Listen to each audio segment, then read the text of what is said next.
Hi stout top സ്റ്റോറീസിലേക്ക് സ്വാഗതം. ഇന്ന് നമുക്ക് നാടൻ രുചിയിൽ വളരെ എളുപ്പത്തിൽ ടേസ്റ്റി ആയിട്ട് തയ്യാറാക്കാൻ പറ്റുന്ന അവൽ കൊഴുക്കട്ടയാണ്. ഇത് വൈകിട്ട് ചായക്കൊപ്പം കഴിക്കാൻ പറ്റിയ ഒരു അടിപൊളി വിഭവമാണ്.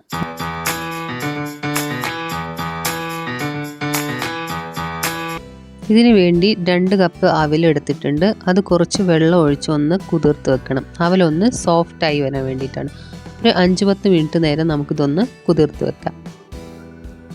ഒന്ന് നന്നായി ഇളക്കി കൊടുത്ത് നമുക്കിത് കുറച്ച് നേരം ഒന്ന് മാറ്റി വെക്കാം. ഇനി ഇത് തയ്യാറാക്കാൻ വേണ്ടി ഒരു ചെറിയ കഷ്ണം ഇഞ്ചിയും പച്ചമുളകും ഒരു വലിയ സവാളയും ചെറുതായി അരിഞ്ഞെടുത്തിട്ടുണ്ട്. അടുത്തതായി ഒരു പാൻ ചൂടാക്കാൻ വെച്ചിട്ടുണ്ട്. ചൂടായി വരുമ്പോൾ 2 ടേബിൾ സ്പൂൺ വെളിച്ചെണ്ണ ഒഴിച്ചു കൊടുത്തിട്ടുണ്ട്. ഇനി അതിനകത്തേക്ക് 1 ടീസ്പൂൺ കടുക്, 1 ടീസ്പൂൺ ചനാദാൽ, 1 ടീസ്പൂൺ ഉഴുന്നുപരിപ്പ്, 1 ടീസ്പൂൺ ചെറിയ ജീരകവും ചേർത്ത് ഒന്ന് റോസ്റ്റ് ചെയ്തെടുക്കാം.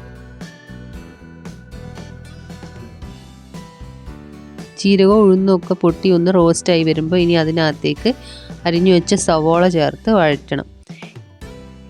ചെറുതായി ഒന്ന് വഴന്ന് വരുമ്പോൾ അതിനകത്തേക്ക് നമ്മൾ ചെറുതായി അരിഞ്ഞു വെച്ച ഇഞ്ചിയും പച്ചമുളകും ചേർത്ത് വഴറ്റിയെടുക്കുക. ഇതൊന്ന് നന്നായിട്ട് സോഫ്റ്റായി വരുന്നവരെ ഒന്ന് വഴറ്റിയെടുക്കുക.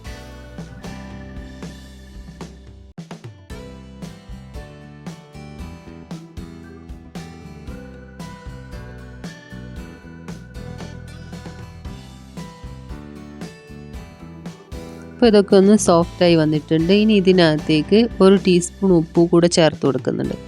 ഉപ്പും ചേർത്ത് നന്നായി ഒന്ന് ഇളക്കി യോജിപ്പിച്ചെടുക്കാം. ഒരു മീഡിയം ഫ്ലെയിമിൽ ഇട്ടിട്ട് വേണം ഇതൊക്കെ ഒന്ന് വഴറ്റിയെടുക്കാൻ. ഇനി അതിനകത്തേക്ക് കുറച്ച് കായപ്പൊടി കൂടെ ചേർത്തൊന്ന് ഇളക്കി യോജിപ്പിച്ചെടുക്കണം.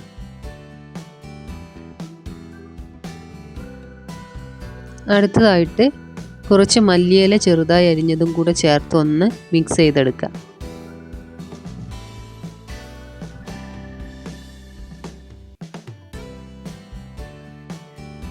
ഇനി നമുക്ക് ഇതിനകത്തേക്ക് 1/2 കപ്പ് ചിരകിയ തേങ്ങ കൂടെ ചേർത്ത് നന്നായിട്ടൊന്ന് മിക്സ് ചെയ്തെടുക്കണം. ഇനി ഇത് കുറച്ച് നേരം ഒന്ന് വഴറ്റിയെടുക്കുക തേങ്ങയും കൂടെ ചേർത്തിട്ട്. ഇനി നമുക്ക് ഫ്ലെയിം ഓഫ് ചെയ്യാം. ഇനി ഇതൊന്ന് തണുക്കാൻ വേണ്ടി നമുക്ക് മാറ്റി വെക്കാം. അപ്പോഴേക്കും നമുക്ക് കൊഴുക്കട്ട തയ്യാറാക്കാനുള്ള പാത്രം ഒന്ന് ഓയിൽ പുരട്ടിയെടുക്കാം. ഇനി നമ്മൾ നേരത്തെ തയ്യാറാക്കി വെച്ച കൂട്ട് ഒന്ന് തണുത്തിട്ടുണ്ട്. ഇനി അതിനകത്തേക്ക് നമ്മൾ കുതിർത്ത് വെച്ച അവൽ ചേർത്ത് കൊടുക്കുക. അവൽ ചേർത്ത് കൈകൊണ്ട് നന്നായി ഒന്ന് മിക്സ് ചെയ്തെടുക്കണം. കൈകൊണ്ട് മിക്സ് ചെയ്തെടുക്കുമ്പോഴാണ് നന്നായിട്ട് ഇതൊന്ന് യോജിച്ച് കിട്ടുക. നന്നായിട്ട് തന്നെ നമുക്കിതൊന്ന് കുഴച്ചെടുക്കാം. ഇനി ഇത് നമുക്ക് ചെറിയ ഉരുളകളാക്കി എടുക്കാം. കൈകൊണ്ട് കുഴച്ചെടുക്കാം. ചെറിയ ഉരുളകളാക്കി ഏത് ഷേപ്പിൽ വേണമെങ്കിലും നമുക്ക് ചെയ്തെടുക്കാം. ഈ സമയത്ത് നമ്മൾ ഇഡ്ഡലി പാത്രത്തിൽ വെള്ളം തിളയ്ക്കാൻ വെച്ചിട്ടുണ്ട്. ഇനി നമ്മൾ ഇത് കുഴച്ച് ചെറിയ ഉരുളകളാക്കി വെക്കാം.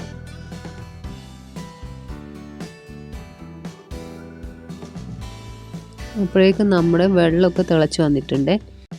ഇനി ഇത് നമുക്കൊന്ന് ഇഡ്ഡലി പാത്രത്തിലേക്ക് ഇറക്കി വെച്ചിട്ട് അടച്ചു വെച്ച് ഒരു 10 മുതൽ 15 മിനിറ്റ് നേരം വരെ ഒന്ന് സ്റ്റീം ചെയ്തെടുക്കാം. ഇപ്പോൾ ഒരു 15 മിനിറ്റ് ആയിട്ടുണ്ട്. ഇപ്പോൾ നമ്മുടെ കൊഴുക്കട്ടയൊക്കെ റെഡി ആയിട്ടുണ്ട്. ഇനി ഇത് നമുക്ക് വേറൊരു പാത്രത്തിലേക്ക് മാറ്റാം. ഇത് നമുക്ക് വൈകിട്ടത്തെ 4 മണി ചായയുടെ കൂടെയൊക്കെ കഴിക്കാൻ നല്ല സൂപ്പർ ടേസ്റ്റാണ്.